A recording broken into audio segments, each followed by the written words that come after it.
the World Cup tournament. This will be a once-in-a-lifetime opportunity to showcase the greatness of America. Boycotting the upcoming World Cup games in the U.S., the local World Cup committee has been expecting hundreds of thousands of visitors to travel to the Metro when the matches kick off from now. The German politician Jürgen Hart, a member of the Christian Democratic Union, has raised the idea of a potential World Cup boycott. The countdown to World Cup 2026 was supposed to be a celebration of football's global reach, a historic tournament spread across the United States, Canada, and Mexico. That would expand the competition to 48 teams and 104 matches for the first time ever. Instead, a political firestorm is tearing through European football. Petitions demanding boycotts are circulating across the continent. Lawmakers are speaking openly about withdrawal. Former FIFA leadership figures are urging fans to stay away entirely. And what should have been the biggest festival of sport in history is now tangled in immigration crackdowns, military interventions, and accusations that the world's most popular tournament is being weaponized as a political spectacle. The question is no longer about tactics, title favorites, or World Cup dreams. It's whether the event itself can even unfold without becoming something far more dangerous and divisive than anyone imagined. In the Netherlands, more than 150,000 citizens signed a petition urging their national team to boycott the 2026 World Cup in the United States. That's not a small number. That represents one of the largest football-related civic petitions in Dutch history, and it signals just how deeply this controversy has cut into public consciousness. The petition launched by a prominent journalist argues that participation would risk turning players into unwilling symbols in a political campaign they never signed up for. The Royal Dutch Football Association, KNVB, has declined to commit to a boycott so far and says it will continue monitoring developments. But the pressure is absolutely relentless and shows no signs of easing. Germany is experiencing nearly identical tension. CDU lawmaker Jürgen Hart has publicly proposed that Germany seriously reconsider its participation entirely. While Germany's Football Federation has officially rejected a boycott for now, voices inside German football remain restless and increasingly vocal. Olaf Gut, vice president of the German Football Association and chairman of FC Santi, has called for serious consideration of withdrawal. Perhaps most shocking, a survey of 10,000 Germans found that 47% would support a boycott. If the United States were to annex Greenland, reflecting just how deeply foreign policy rhetoric has seeped into sports culture and public opinion, France has taken a slightly more cautious tone publicly. President of the French National Olympic and Sports Committee, Ami Castera, stated that a boycott is not under active consideration at this stage. Belgium has emphasized sporting preparation and deliberately avoided political commentary, but in the United Kingdom, the pressure is mounting fast. Conservative MP Simon Clarke has called on England, Scotland, and Wales to boycott the tournament, specifically to embarrass Donald Trump on the global stage. Liberal Democrat MP Layla Moran argued that public pressure through boycotts may be the only language certain leaders actually understand. And in France, Eric Correl of La France Insoumism has floated the radical idea of shifting hosting duties entirely to Canada and Mexico, cutting the United States out of the tournament altogether. Across Europe, this debate is no longer confined to sports pages or football forums. It's unfolding in parliaments and national news broadcasts, dominating political discourse in ways that would have been unthinkable just months ago. And then came the intervention that truly escalated everything. Former FIFA president Sepp Blatter, largely silenced since leaving office under scandal, publicly backed Swiss lawyer Mark Partl's call for fans to avoid traveling to the United States for the tournament. Blatter's intervention is significant, not because he commands any official power anymore, but because it underscores just how unusual and dangerous this moment feels, even to veterans of football governance who have seen decades of controversy. The roots of this backlash stretch far beyond sport. Immigration enforcement inside the United States has intensified dramatically, with expanded travel bans affecting several countries expected to participate in the World Cup. Reports of tighter visa scrutiny and arbitrary rejections have circulated widely across social media. During preparations for the 2025 Club World Cup, members of Iran's delegation reportedly struggled to secure visas, with only 4 of 9 officials granted entry for the December 2025 draw. Incidents involving asylum seekers detained near MetLife Stadium during that tournament deepened anxieties about how visiting fans might be treated come 2026.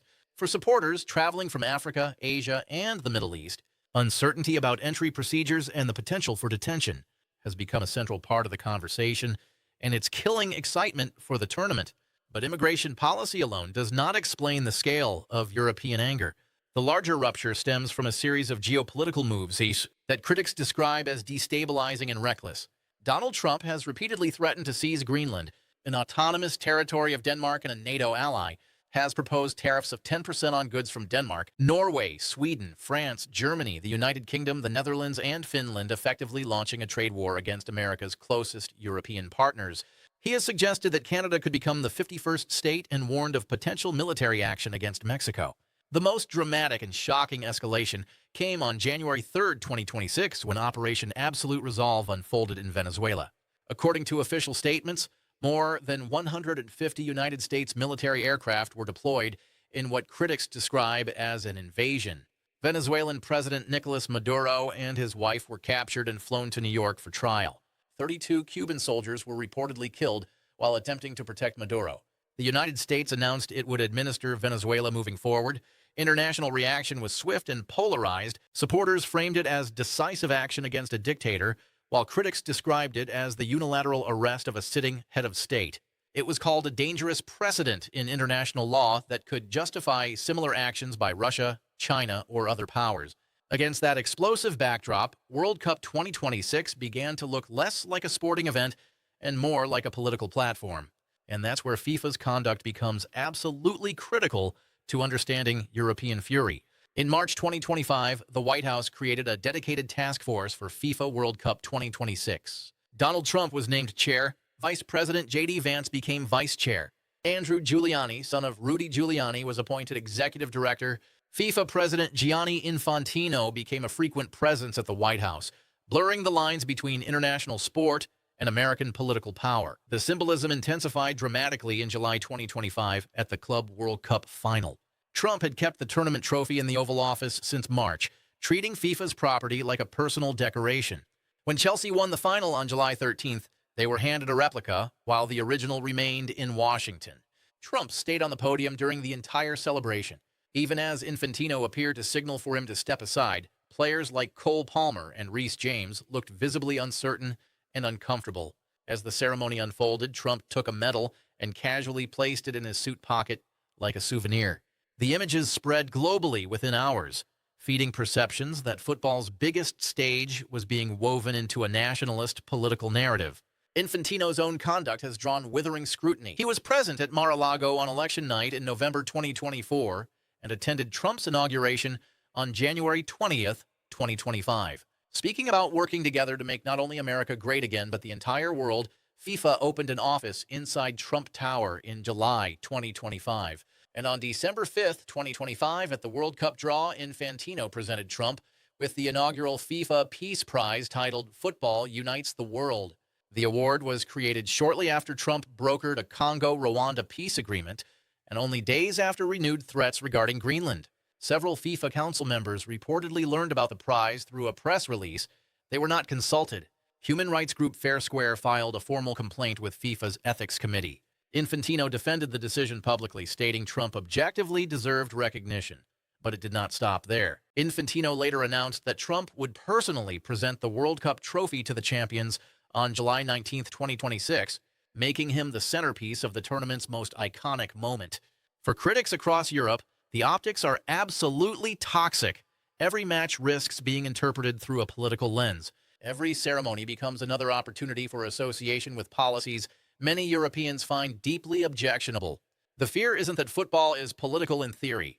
It's that it's being deliberately harnessed as a promotional instrument during a period of volatile and aggressive foreign policy. History offers precedent, though none quite like this. The United States led a boycott of the 1980 Moscow Olympics to protest the Soviet Union invasion of Afghanistan. The Soviets did not withdraw, and many American athletes lost their only chance to compete. During the 1978 World Cup in Argentina, hosted under a brutal military dictatorship, fierce debates raged about whether participation legitimized the regime. German legend Paul Breitner warned athletes should never become pawns in political games. The 2018 World Cup proceeded in Russia after the annexation of Crimea. Qatar 2022 hosted despite widespread criticism over labor conditions and migrant worker deaths. FIFA awarded the 2034 tournament to Saudi Arabia despite ongoing human rights concerns.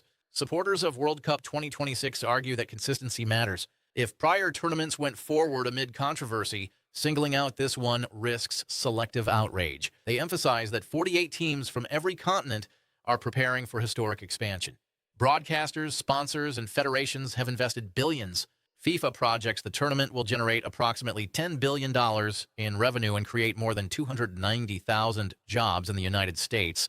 78 matches are scheduled in U.S. cities, with 13 in Canada and 13 in Mexico. Contracts are signed. Infrastructure is underway. Analysts assess the likelihood of a full-scale boycott as extremely low. But numbers alone do not calm this debate. Canada and Mexico find themselves in complex positions.